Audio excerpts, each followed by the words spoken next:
The galaxy was wide and endless, filled with light from stars that had burned for billions of years.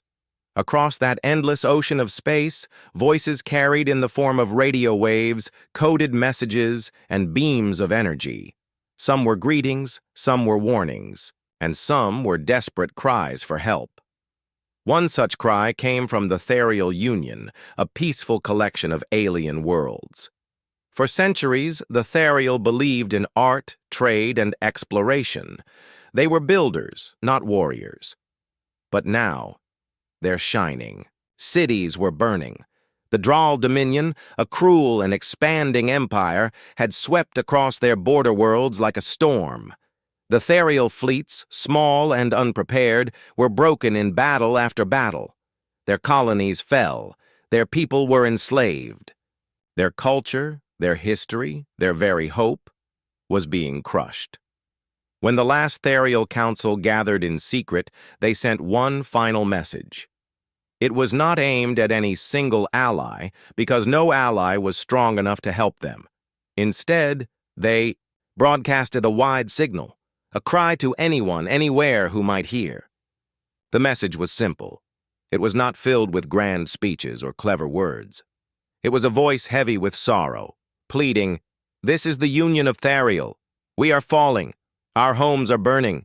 If there is anyone who can hear this, anyone at all, help us!" The signal left their system, carrying across light years. Most civilizations ignored it. Some dismissed it as a trap. Others pitied the Therial, but decided survival meant staying away. The galaxy was large, and every species had its own problems. No one wanted to risk angering the Draal. But the signal did not fade. It traveled farther until it reached a small, blue world orbiting an ordinary yellow star. Earth. On Earth, the signal was first caught by an array of radio telescopes in South America. At first, scientists thought it was another strange burst from a pulsar or a natural cosmic event. But as they decoded the pattern, their excitement turned to shock. This was no random noise. It was a structured language, and not just a language, a plea for help. The scientists rushed the discovery to global leaders. Within hours, emergency meetings were held across governments and space agencies. Could it be real? If it was, humanity was not alone. Not only that, the universe out there was dangerous. The United Nations convened a special council. Representatives argued back and forth. Some demanded silence, warning that humanity was not ready. Others said this was history unfolding, a chance to step into the stars. One delegate said quietly, "If they are asking for help, then they are like us, alone, afraid, and desperate. Do we turn away from them, or do we answer?" The debate spread beyond governments. News channels picked up the story, sparking a storm across the internet. People filled forums and live streams with excitement and fear. Was it safe? Could humanity even do anything? Yet despite the uncertainty, millions felt the same pull in their hearts. Someone out there needed them. In a quiet observatory in New Mexico, a young astrophysicist named Dr. Elena Torres stared at the decoded message again and again. The voice was alien, yes, but in its rhythm, in its breaking tone, she heard something familiar. It was the same tone she remembered from news broadcasts years ago, when disasters struck Earth, when people begged for rescue across broken radios. She whispered to herself, "They sound like us." Her words spread among colleagues and then among military officers, pilots, and explorers. Slowly, an idea began to grow. Maybe Earth was small. Maybe its technology was not the most advanced in the galaxy, but humanity had something else, a long history of facing impossible odds. They had survived wars, plagues, disasters, and the endless challenges of nature. Every generation had built themselves back up from hardship.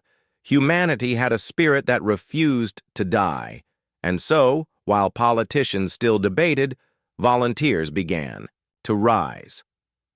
Engineers proposed designs for ships that could travel farther than any human craft before. Soldiers trained not for conquest, but for protection. Scientists studied the signal, working night and day to learn the alien language. Earth had always dreamed of reaching the stars. Now the stars were calling them, not with an invitation, but with a cry for help. Months passed. The world worked together in a way it had not done in decades. Rival nations shared technology. Old enemies sat at the same table. Factories once, used for competition, now built components side by side. Humanity was moving fast, driven not by greed, but by a single thought. Someone is waiting for us. The first fleet was small. Only 3 large ships, built partly from human invention and partly from scraps of reverse-engineered theories long considered impossible. They were not perfect, but they were ready enough to travel beyond Earth's solar system. Crews were chosen from volunteers around the world: pilots, doctors, linguists, soldiers, engineers. Some were young and daring, others seasoned and calm. Each one carried a heavy truth: they might never return. On the day of launch, billions of humans watched from Earth. The ships rose slowly, then vanished into the black sea of space. Families waved from cities, children cheered in schools, and old men and women whispered prayers. It was not just a mission anymore. It was a promise. Far away in the ruined capital of the Ethereal Union, survivors huddled in the dark. Their cities had fallen, their leaders gone. Hope was slipping like sand through their hands.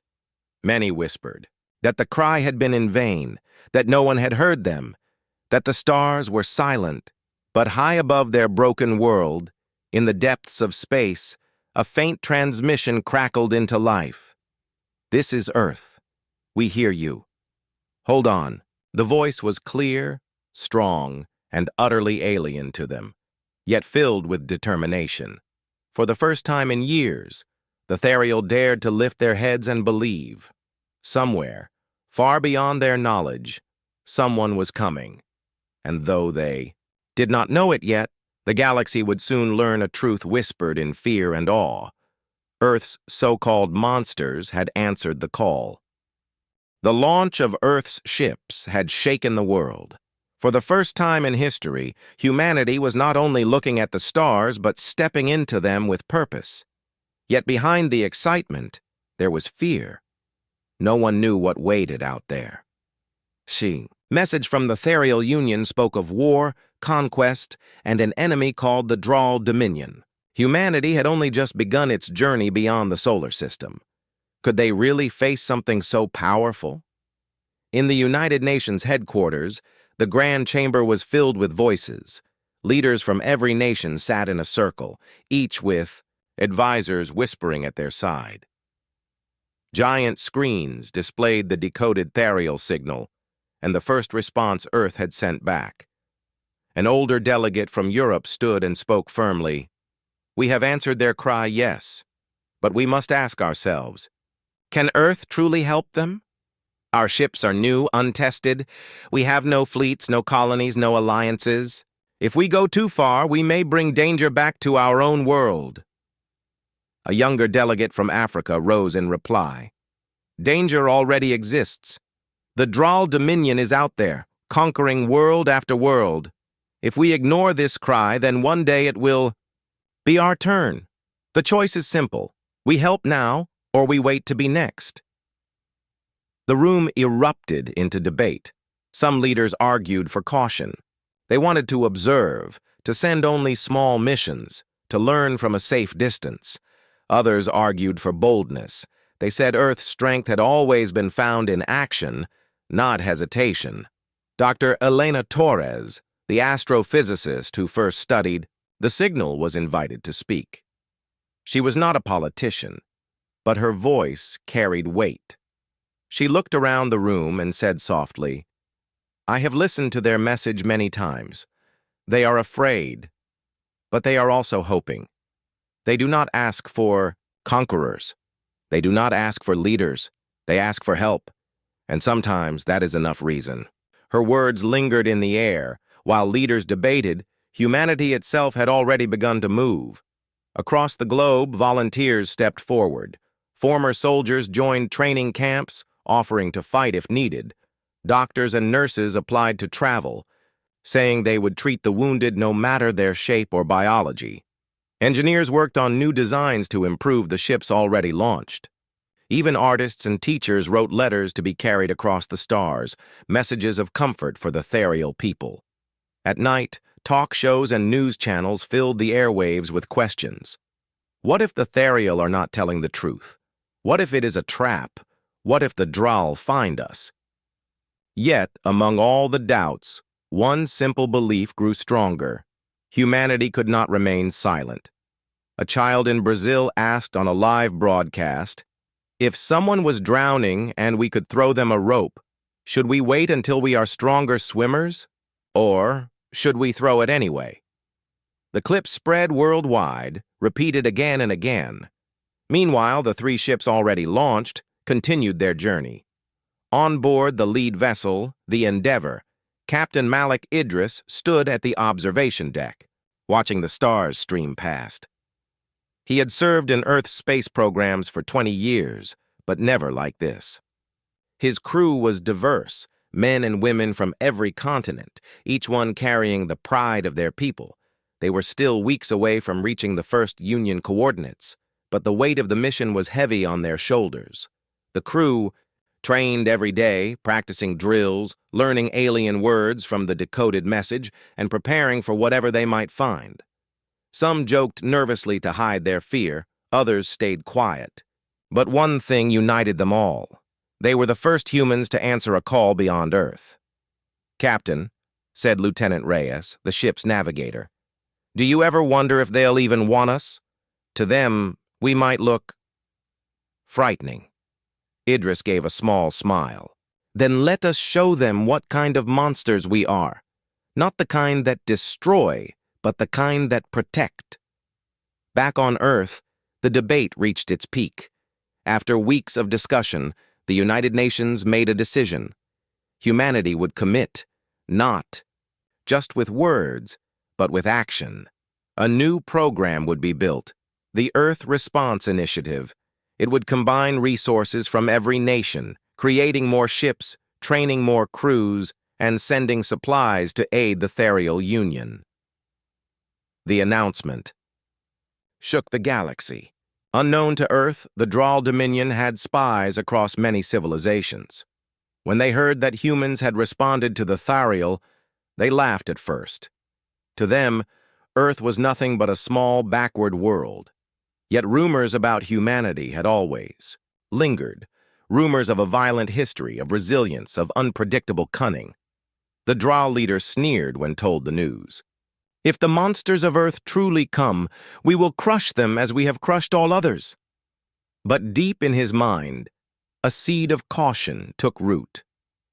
The Ethereal Union, broken and desperate, received Earth's second message with disbelief. The words were short, but powerful. "We are sending more. Hold on. You are not alone." In a hidden shelter beneath their ruined capital, survivors wept when they heard it. Some could not believe a species they had never met would risk themselves for strangers. Others whispered that perhaps the old legends were true, that somewhere in the galaxy there were beings who thrived in chaos, who carried fire in their spirit. The Union leaders sent back a message of their own. "We do not know you. We do not understand you, but if you truly come, we welcome you." And so the course of history began to shift. Earth had made its choice. It would not remain silent. It would not wait for the danger to reach its own doorstep. In the weeks that followed, more ships began construction. Young people signed up for training. Families sent their blessings to sons and daughters who might never return. The world felt smaller now, as if all of humanity was one village preparing to help a distant neighbor. The debate was over. The decision was made. Humanity would stand beside the Ethereal Union. And though no one knew how the Droll Dominion would respond, one truth echoed in every heart. The monsters of Earth were rising, not to bring fear, but to bring hope. The journey through deep space was long, but for the crew of the Endeavor, every day felt heavier than the last. They were the first humans to travel this far, carrying not weapons of conquest, but a promise to answer the cry of a distant people. Yet none of them knew how they would be received. The galaxy already carried stories about Earth. To the older civilizations, humans were whispered about as a dangerous, unpredictable species. Their history was filled with wars, disasters, and struggles that had nearly destroyed them many times. And yet each time they had survived. Some civilizations admired that resilience. Others feared it. Few trusted it. Captain Malik Idris stood at the front of the command deck, watching the endless star field on the main screen. His crew worked quietly, their hands moving across glowing controls. Each face carried determination, but behind their eyes lived the same question. What will the Therial think of us? "Captain," said Lieutenant Reyes, her voice steady but curious. "We'll be arriving at the Union coordinates in 6 hours. Do you think they'll accept us?" Idris folded his arms. "We're not here to be accepted. We're here because they asked for help. Whether they trust us or not, we'll prove ourselves by what we do." His words gave comfort, but only for a moment.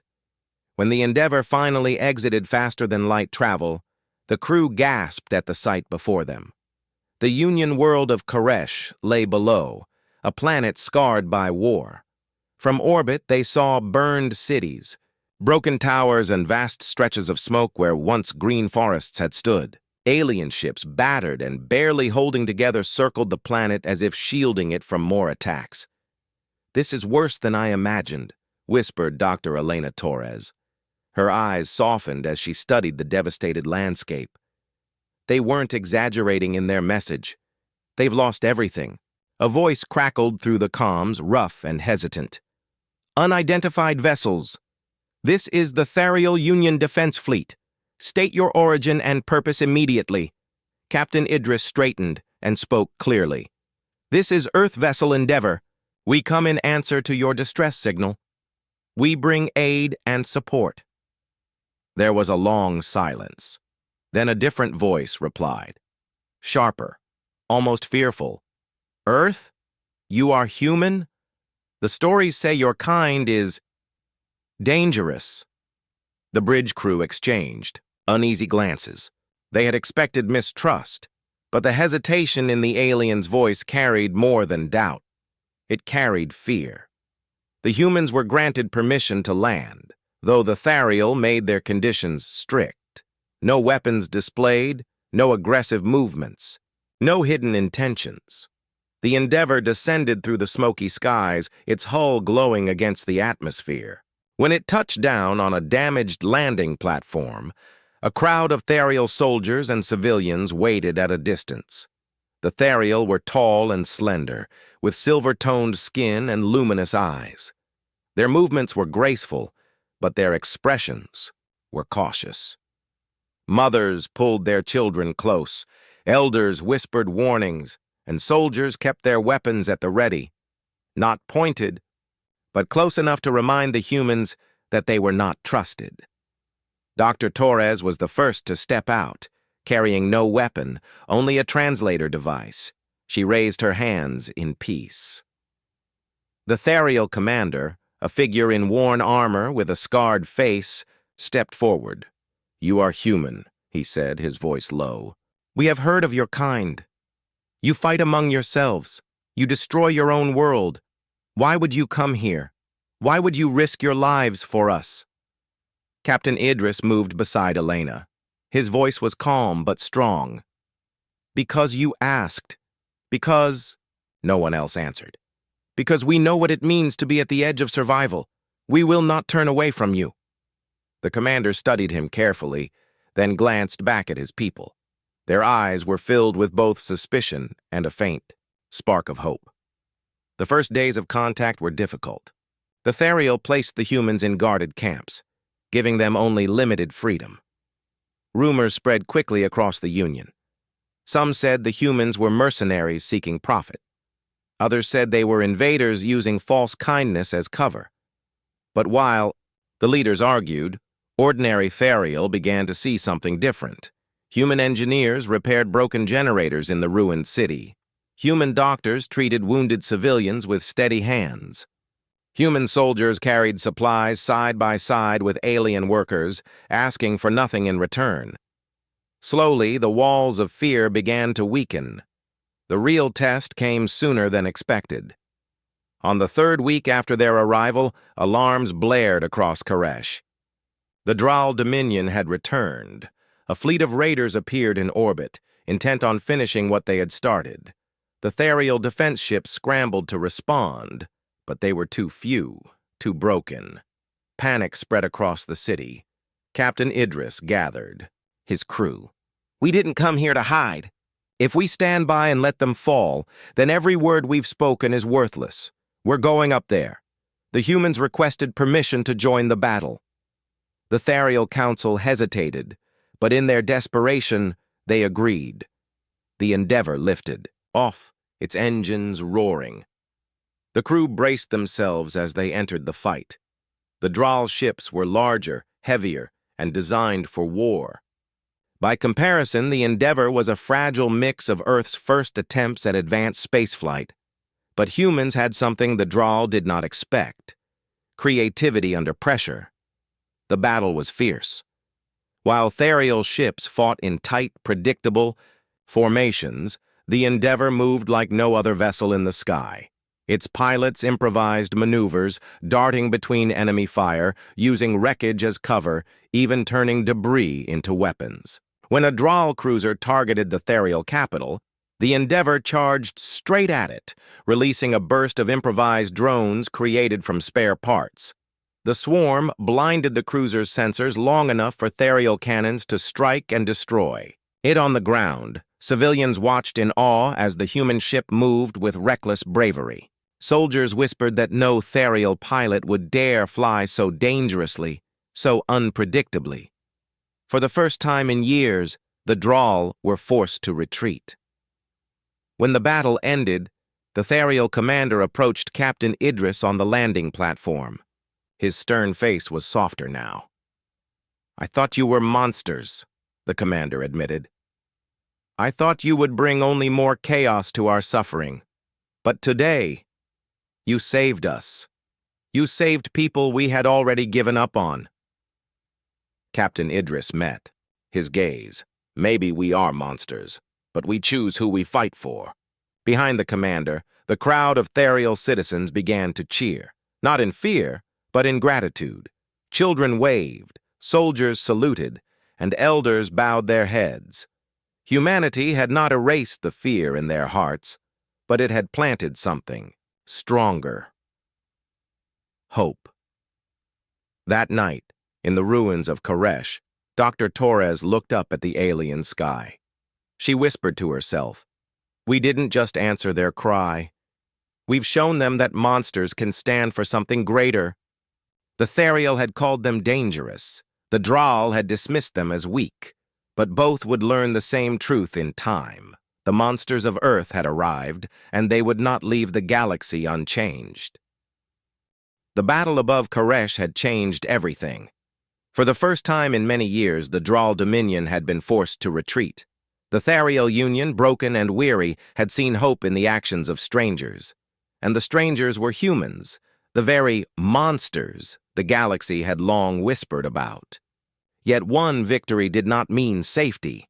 The Dral were powerful, patient, and merciless. Everyone knew they would return, and when they did, their armies would come in far greater numbers. In the weeks after the battle, the humans and Therial worked together, though trust did not come easily. Many Therial still looked at humans with unease. Their history books spoke of humanity's violent past, and their legends painted Earth as a dangerous, untamed world. But every day, the humans chipped away at that fear. Engineers repaired shields the Therial had abandoned as useless. Doctors taught new medical methods to alien healers. Soldiers trained side by side with Therial fighters, teaching them to adapt, to improvise, to never give up even when outnumbered. Still, doubts remained. One evening, in the shattered council hall of Koresh, the Therial leaders gathered. Captain Idris and Dr. Elena Torres were invited to join. The council leader, an elder named Serath, rose to speak. His voice carried both wisdom and weariness.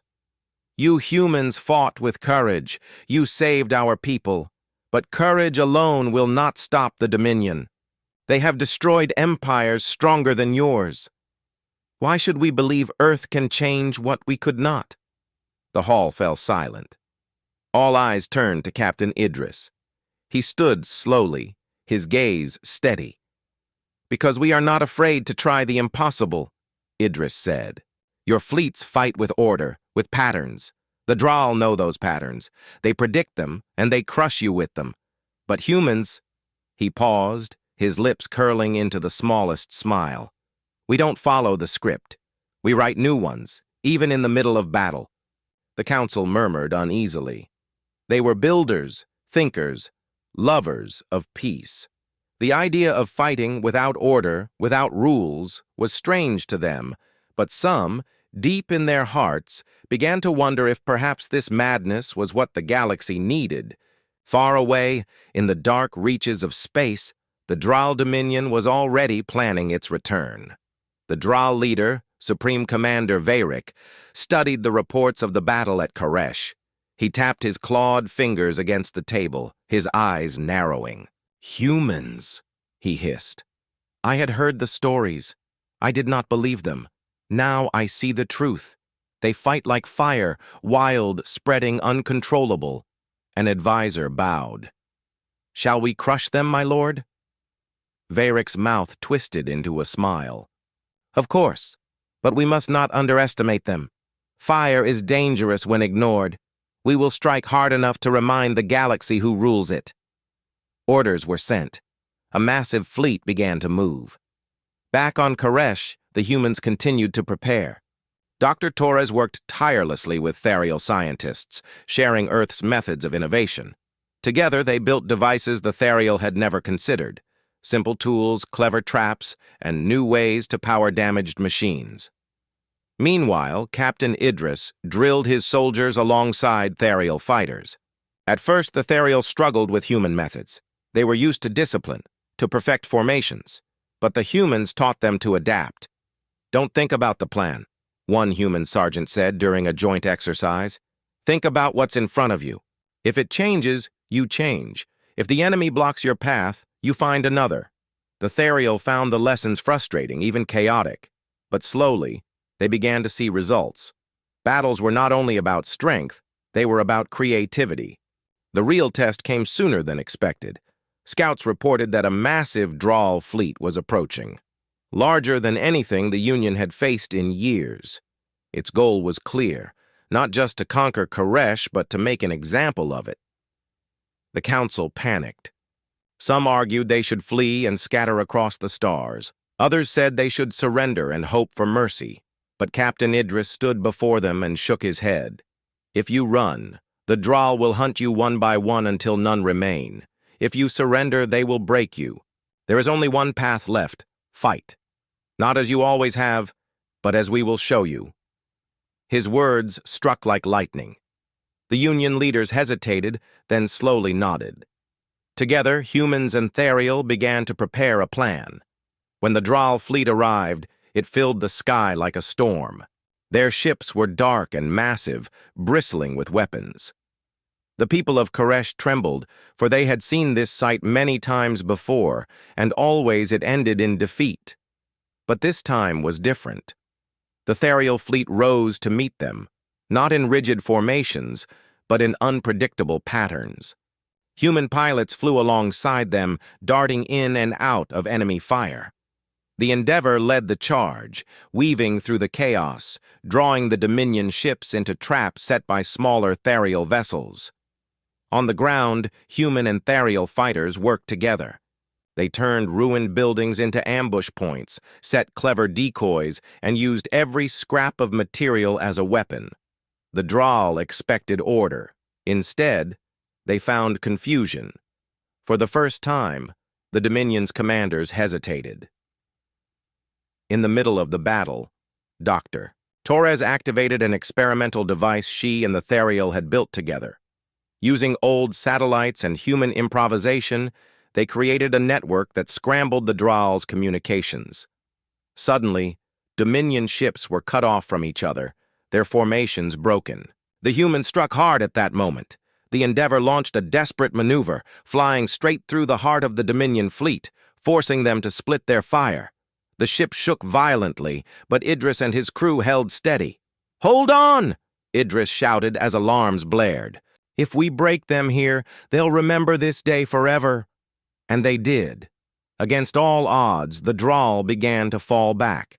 Their fleet, so confident, was thrown into disarray by the unthinkable. Humans fighting beside the Therial, refusing to follow the old rules of war. When the last Dominion ship fled, leaving Koresh still standing, the people erupted in joy. For the first time in living memory, the Draal had not simply been resisted. They had been beaten back. After the battle, the Therial commander stood before the humans. His voice was filled with awe. "You fight like no one else," he said. "We feared you. We called you monsters. But today you showed us that monsters can also be guardians." Captain Idris simply replied, "We're not here to be heroes. We're here because you asked for help. That's all." But even as he spoke, he knew something had changed.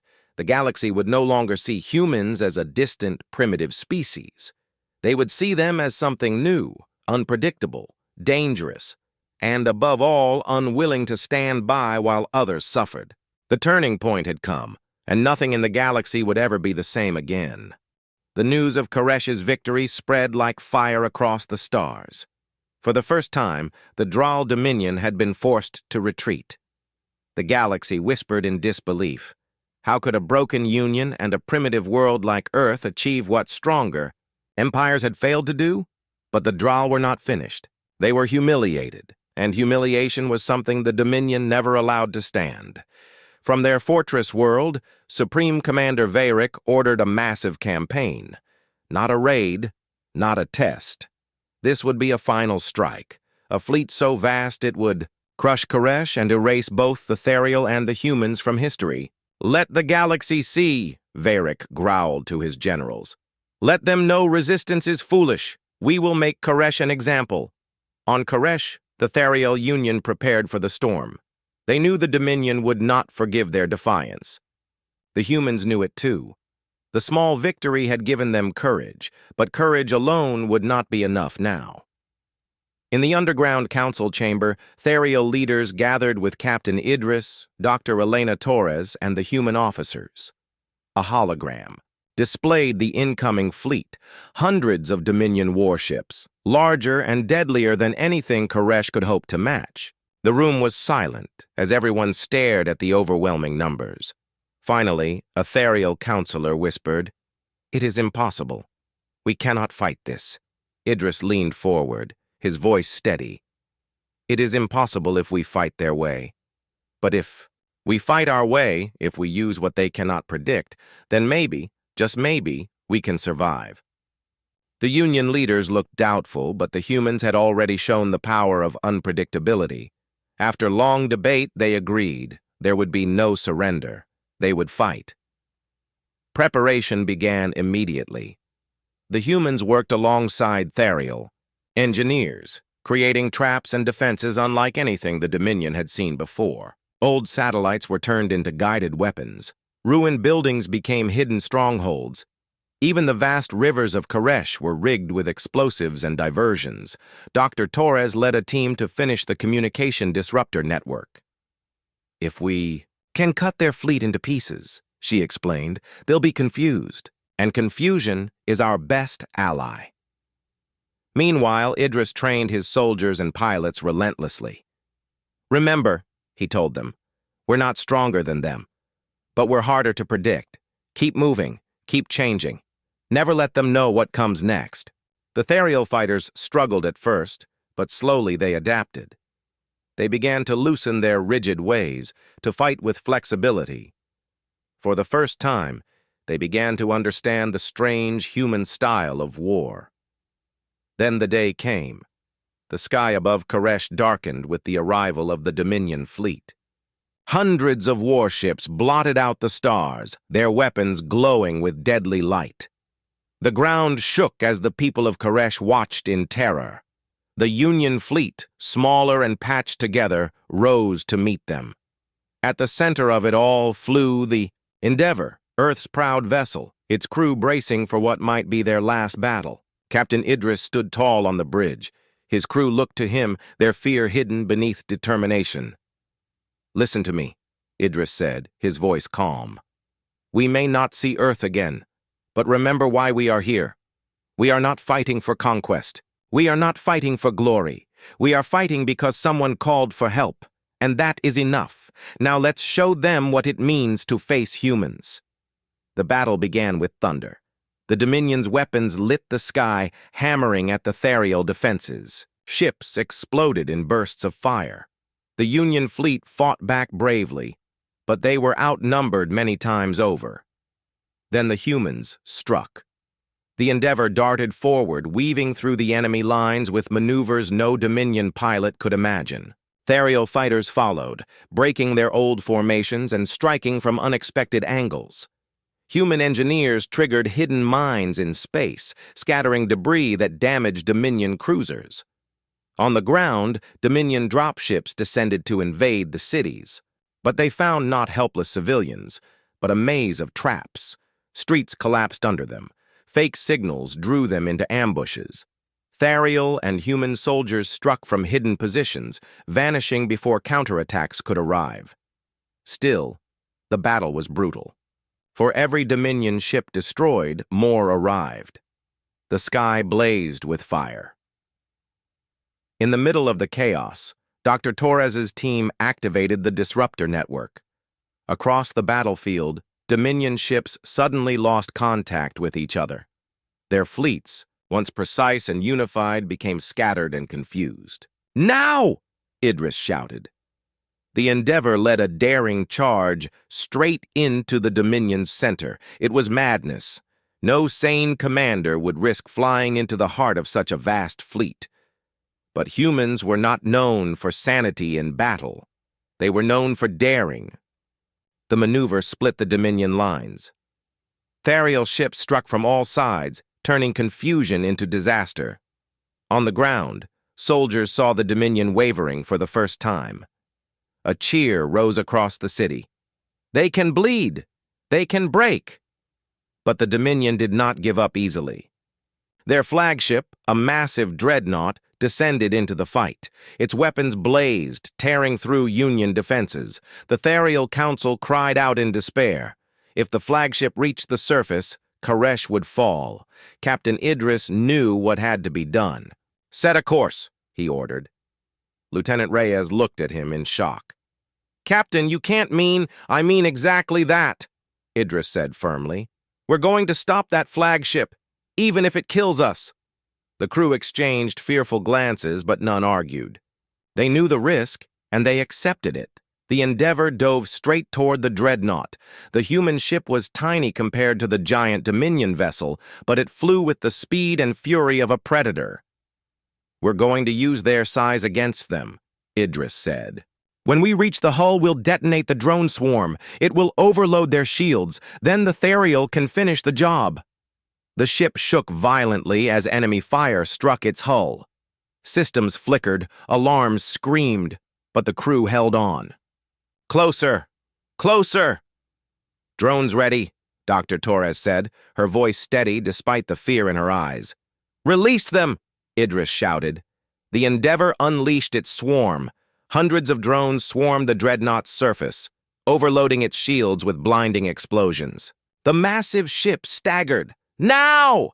Idris roared into the comms. The Therial fleet concentrated all their fire on the dreadnought. For a moment it seemed impossible. Then, with a blinding flash, the great ship cracked apart, torn into flaming pieces. The Dominion fleet faltered. Without their flagship, their command structure collapsed. Ships broke formation, fleeing into the dark. Koresh had survived. When the smoke cleared, the Union and human survivors stood together, weary but victorious. The people of Koresh filled the streets, cheering and weeping.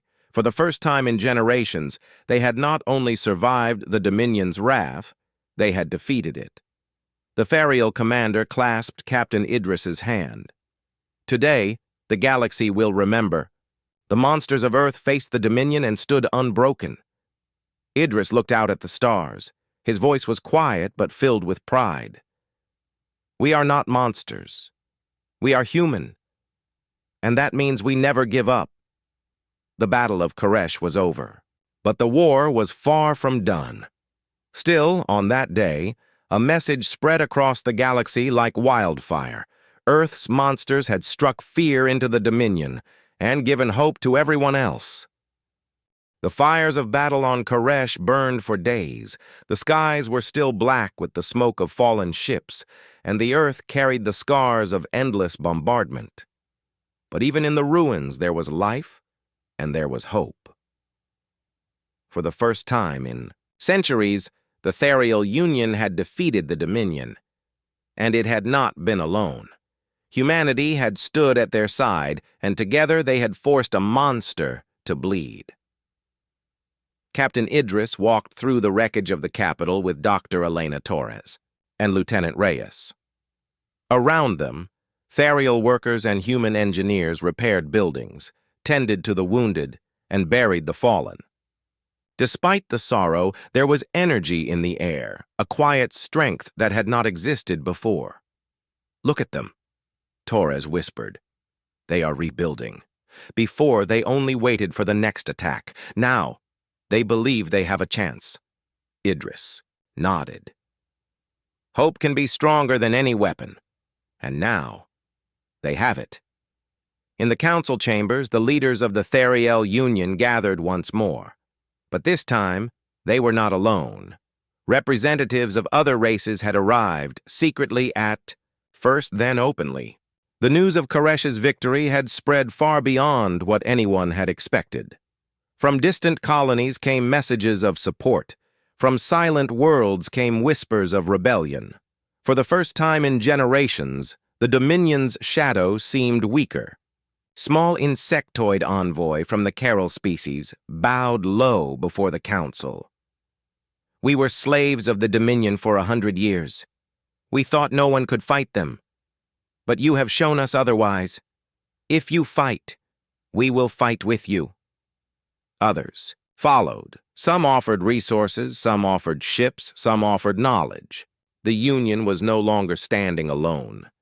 And at the center of it all, humanity was there. Respected, feared, but also trusted. One evening, Idris stood at the edge of the rebuilt defense wall, watching the sunset paint the sky orange. "Commander," Lyra of the Therial joined him. "You humans are strange," she said quietly. "Before, we saw you as reckless, even dangerous. But now I see you are dangerous only to those who would enslave others." Idris smiled faintly. "We didn't come here to conquer. We came because someone asked for help. That's what we do. We answer when we're called." Lyra studied him for a moment, then said, "The galaxy will never forget what Earth has done. The Dominion fears you now. Others will see you as a symbol. You have changed everything." In the days that followed, humanity's reputation spread like a flame across the stars. On many worlds, people whispered a new phrase with both awe and relief. Earth's monsters have awakened. The name once meant as an insult had become a banner of strength. It was no longer spoken with fear, but with pride. Humanity's unpredictability, its refusal to surrender, and its wild courage had become the hope of the galaxy's oppressed. But with hope came responsibility. In a great assembly on Koresh, the new alliance was declared, the Coalition of Free Worlds. Humanity stood at its heart, not as rulers, but as equals among allies. Their role was clear, to be the spark that gave others the courage to rise. The Dominion did not disappear. It remained vast, cruel, and dangerous. Scouts reported that its fleets were regrouping, its leaders furious at their defeat. The war was far from finished, but the difference was clear now. Before, the galaxy had cowered in silence. Now it resisted. Before, only the Therial Union stood against the Dominion. Now, dozens of worlds prepared for rebellion, and at the heart of it all, the humans were there, guiding, inspiring, and sometimes terrifying their allies with the depth of their courage. One night, in the human quarters, Dr. Torres sat with her, crew writing a report to Earth. "We came as a small force, answering a cry for help," she wrote. "We did not expect to change the galaxy, but now we cannot walk away. We owe it to our allies, and we owe it to ourselves. Humanity has always been called reckless. Now, the stars will see that recklessness can mean bravery too. If Earth ever doubted its place in the galaxy, it should doubt no longer. We are needed." She sealed the message, knowing it would take weeks to reach home. But she also knew Earth would listen. The call had been answered once. It would be answered again. The rebuilding of Koresh became a symbol for all. New defenses rose, stronger than before. Schools reopened, filled with children who no longer lived in fear of the Dominion's patrols. Markets buzzed with life, and travelers from distant worlds came to see the place where the impossible had happened. Idris often walked among the people quietly, without rank or title, just a man among survivors. Many bowed or thanked him, but he always shook his head. "It wasn't me," he would say. "It was all of us together." And in truth it was. Months later, a new fleet prepared to leave Koresh. It was not only human and Therial ships. It was a mixed force, carrying warriors, doctors, engineers, and diplomats from many races. Their mission was not just war, but also freedom. They would travel from world to world, spreading the message: the Dominion can be fought. The Dominion can be beaten. Captain Idris stood once more on the bridge of the Endeavor, his crew ready for the long journey ahead. Lieutenant Reyes glanced at him. "Captain, where to now?" Idris looked out at the stars. Somewhere out there, millions still lived in chains, waiting for a miracle. "Wherever the next cry for help comes from," he said softly. "And you know what? We'll answer." The ship launched, joining the fleet as it cut across the darkness, carrying with it a fire that could not be put out. And so the legend grew. The galaxy did not see humanity as weak or primitive anymore. It saw them as dangerous, unpredictable, and unyielding. The monsters of Earth had risen, but they were monsters. Only to tyrants, never to the innocent. Wherever oppression spread, whispers would follow. Call for help. Earth will answer.